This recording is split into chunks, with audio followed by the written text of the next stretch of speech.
Episode 8 वहीं से start होता है जहां किम साई के हाथों किम जैंग मारा जाता है और इधर सूक्योन ऐसा होते हुए देख लेता है। देन किम साई सूक्योन को पकड़ने के लिए उसके पीछे भागता है और उसे पकड़कर पूछता है कि इस बार तुम जिंदा क्यों हो। लेकिन सूक्योन को तो कुछ भी समझ नहीं आ रहा था, बल्कि वो काफी ज्यादा डरा हुआ था। इधर सूक्योन का बेटा भी रूम से बाहर झांक कर इन्हें देख रहा होता है, जिसे सूक्योन अंदर ही रहने का बोलता है। लेकिन तभी वो रूम से बाहर निकलकर गुस्से में दौड़ते हुए किम साई के हाथ पर काट लेता है, जिस कारण किम साई के हाथ गलती से वो डिवाइस उसकी आंख पर लग जाता है।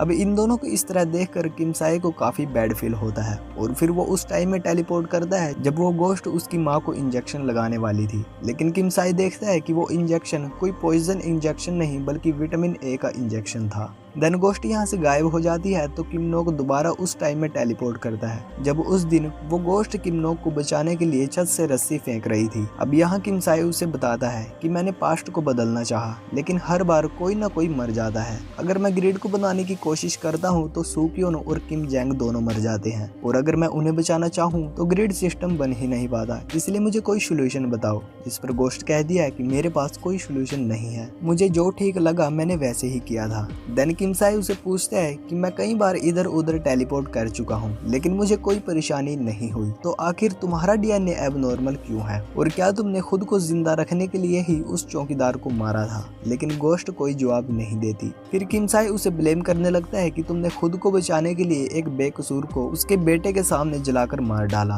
क्या तुम्हें उस टाइम जरा सा भी तरस नहीं आया? तुम खुद को बचाने के लिए सब कुछ बर्बाद कर रही हो। जिस पर गोश्त थोड़ा गुस्से में कह दिया है कि तुम तो सब कुछ देख ही चुके हो कि ग्रिड सिस्टम के बिना ये दुनिया कैसी होगी, इसलिए जाओ तुम खुद कर लो ना सब कुछ ठीक। और मैं तुम्हें बता दूं, मैंने कुछ भी बर्बाद नहीं किया, बल्कि अब तुम खुद इस दुनिया को बर्बाद करने वाले हो, इसलिए अगर मेरी मानो तो इस सब से दूर ही रहो। अब ये कहकर गोश्त यहाँ से गायब हो जाती है और तभी किम नोक उसी तरह दौड़ते हुए इधर आता है जब साइबेक और गोश्त की फाइट हो रही थी। अब यहाँ हम देखते हैं कि किम नोक की एक आंख डैमेज थी, यानी कि किम नोक सूक्योन का बेटा है, और अगर किम साई ने पास्ट नहीं बदला तो प्रेजेंट टाइम में किम नोक ऐसा ही होगा। खैर अब किम साई सब ठीक करने के लिए दोबारा 1997 में टेलीपोर्ट करता है, जहां गोश्त ठीक उसी तरह किम साई के फादर को मारकर उसका आईडी कार्ड ले लेती है और इस बार वो उसे घसीट कर अंदर ही ले जाती है। तभी किम साई भी यहाँ पहुंच जाता है, जो कि गोश्त को ग्रिड सिस्टम बनाते हुए देखता है। लेकिन तभी अचानक से गोश्त को कुछ होने लगता है, बिकॉज दूसरी ओर सूक्योन अपने बेटे यानी कि किम नोक को लेकर यहाँ से जा रहा था। अब यहाँ हमें पता चलता है कि अगर सूक्योन यहाँ से जिंदा चला गया तो गोश्त डिस्ट्रॉय हो जाएगी, जिस कारण ग्रिड सिस्टम नहीं बन पाएगा, इसलिए सूक्योन का मरना भी जरूरी है।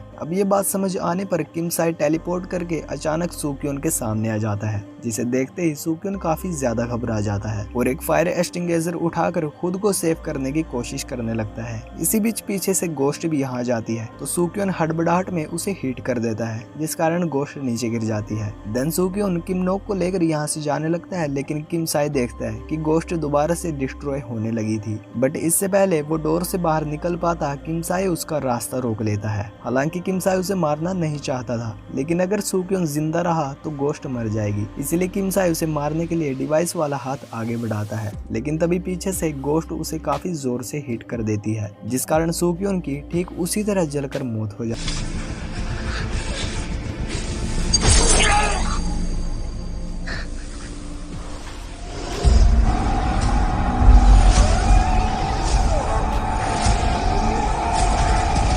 जिसके बाद किम साई अपने फादर को गोद में लेकर काफी ज्यादा रोता है, बिकॉज वो चाहकर भी अपने फादर की मौत को नहीं बदल पाया था। इधर हम सिक्योरिटी गार्ड को देखते हैं, जो कि पेट्रोलिंग के दौरान सूक्योन की बॉडी को देखता है। गाइज मैं आपको बता दूं कि प्रेजेंट टाइम में यही सिक्योरिटी गार्ड एडमिनिस्ट्रेशन ब्यूरो में सिक्योरिटी मैनेजर है। देन ये सिक्योरिटी मैनेजर किम जैंग को बुलाने के लिए अंदर भागता है, लेकिन अंदर आते ही गोश्त उसे पकड़ लेती है, जो कि उसे भी मारने ही वाली थी। लेकिन किम साई उसे रोकते हुए कहता है कि ये इस बारे में किसी को नहीं बताएगा।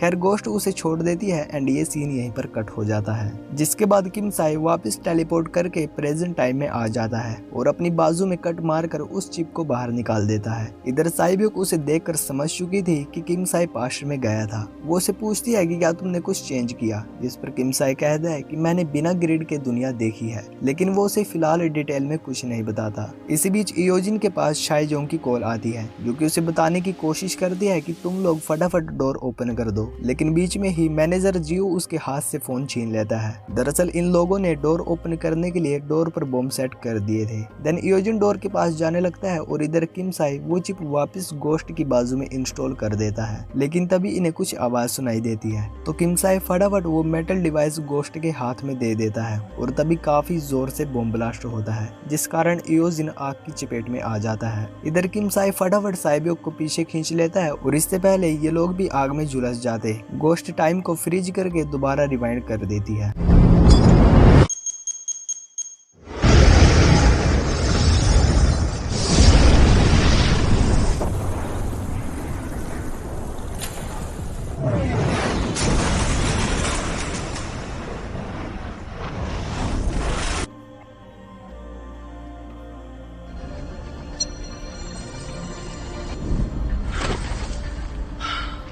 अब टाइम दोबारा पीछे चला जाता है, जिसमें साइबोक एक कंस्ट्रक्शन साइट पर जाकर गिरती है जहां वो पहले भी आई थी। इधर किम साई यहां से बाहर की ओर गिरता है, जिस बीच उसे इयोजिन भी सही सलामत मिलता है, यानी कि गोश्त ने टाइम को पीछे करके इन तीनों को अलग अलग जगह पर फेंक दिया था और इस तरह गोश्त ने इन तीनों ही को बॉम्ब ब्लास्ट से बचा लिया। जिसके बाद साइबोक इयोजिन के पास कॉल करके पूछती है कि क्या वो ठीक है, जिस पर इयोजिन कहता है कि हाँ मैं तो बिल्कुल ठीक हूँ, मुझे क्या होगा। असल में इयोजिन को पता ही नहीं होता कि वो एक बार मर कर पास्ट के जरिए दोबारा जिंदा हुआ है। यहाँ तक कि मिस चोई भी ठीक पहले ही की तरह अपने कैबिन में सही सलामत बैठी हुई थी। वहीं दूसरी ओर साइबोक पहले ही की तरह उसी अंडरग्राउंड टनल में किमनोक को चेक करने के लिए जाती है, लेकिन इस बार टाइम के ऑपोजिट होता है। किमनोक यहाँ नहीं होता, बल्कि उसे यहाँ उस मैड की डेड बॉडी मिलती है। यानी कि पिछली बार जब मैड यहाँ अकेली आई थी उस टाइम किमनोक यहाँ से भागने में कामयाब हो गया होगा और उसने भागते भागते मैड को जान से मार दिया होगा। इधर किम साई अपने घर जाकर देखता है तो उसकी मदर बिल्कुल सही सलामत थी।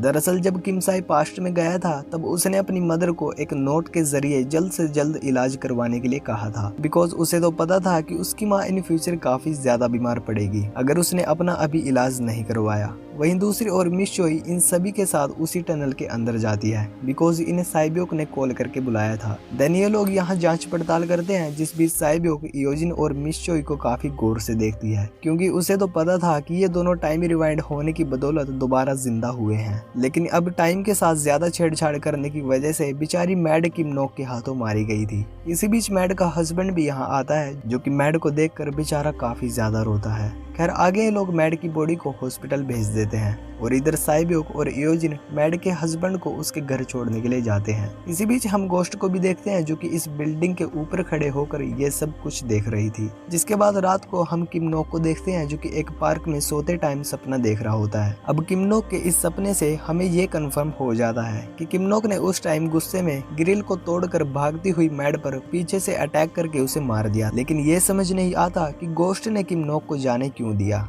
खैर तभी किमनोक की आंख खुल जाती है तो वो सामने से कुछ ऑफिसर्स को इधर आते हुए देखता है, जिन्हें मैनेजर जियो ने ही किमनोक को फाइंड करने के लिए भेजा था। अभी इन्हें देखते ही किमनोक यहाँ मौजूद स्लाइड स्विंग के अंदर छिप जाता है, लेकिन तभी एक ऑफिसर यहाँ आकर उस स्लाइड स्विंग में टॉर्च मारता है। एंड इसी के साथ ये एपिसोड यहीं पर खत्म हो जाता है। तो गाइज क्या अब गोश्त दोबारा किमनोक को बचाने के लिए आएगी या फिर किमनोक पकड़ा जाएगा, ये सब हमें नेक्स्ट एपिसोड में पता चलेगा। इस ड्रामा के 2 एपिसोड और रह गए हैं, जो कि जल्द ही कंप्लीट हो जाएंगे, इसलिए फटाफट कोई अच्छा सा ड्रामा सजेस्ट करो। वैसे मैं सोच रहा हूँ कि इसके बाद कोई अच्छा सा रोमांटिक ड्रामा एक्सप्लेन करूँ। खैर आप लोगों की क्या राय है और इस ड्रामा को लेकर अगर कोई कंफ्यूजन है तो कमेंट करके पूछ लेना। साथ ही साथ चैनल को सब्सक्राइब करके बेल आइकन को जरूर प्रेस कर देना। मैंने देखा है कि काफी लोगों ने बेल आइकन को प्रेस नहीं किया हुआ है, जो कि प्रेस करना बहुत जरूरी है, तभी तो आपके पास मेरी वीडियो की नोटिफिकेशन आएगी। इसलिए अभी सब्सक्राइब करके बेल आइकन को प्रेस करो। So stay tuned and stay safe.